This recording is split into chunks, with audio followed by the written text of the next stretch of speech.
বাসন্তী পুজোতেও এবার দুই তারকার আবির্ভাব। চুঁচুড়ার তোলা ফটক যুবক সংঘের বাসন্তী পুজো এই বছর ৬৮তম বর্ষে পদার্পণ করেছে। অন্যান্য বছরের তুলনায় এই বছরের পুজোর জাঁকজমক আরো বেড়ে উঠেছে লোকসভা নির্বাচনের প্রেক্ষিতে। কারণ হুগলি লোকসভার দুই তারকা প্রার্থী এসে যোগ দিলেন একই পুজোতে। একজন বাজালেন ঢাক, অপরজন করলেন ধুনুচি নাচ।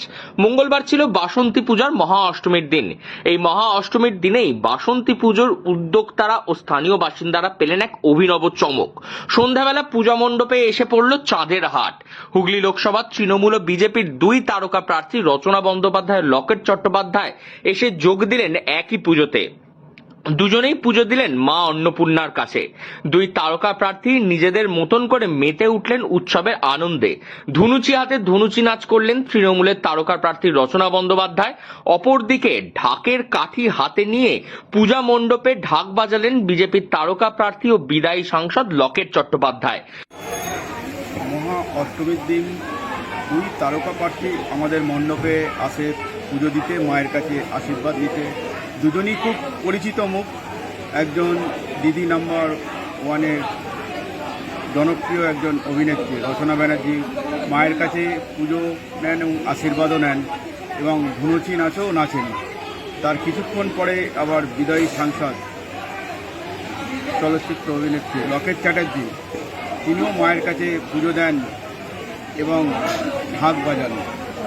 মা তো সবার, তাই জন্য মায়ের কাছে এনারা পুজো দিতে এসছেন। সেই সময় প্রচুর ভক্তের সমাগমও হয় দুই তারকা প্রার্থীকে দেখার জন্য।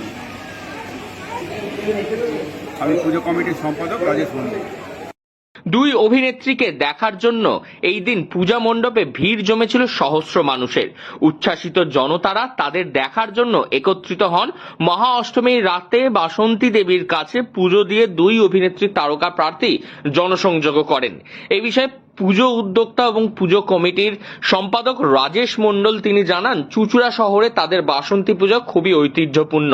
সেখানে গতকাল রাতে অষ্টমীর দিন এসে পৌঁছান দুই তারকা প্রার্থী। দুজনেই এসে মায়ের কাছে পুজো দেন। রচনা বন্দ্যোপাধ্যায়কে দেখা যায় ধুনুচি হাতে ঠাকুরের কাছে ধুনুচি ঘোরাতে।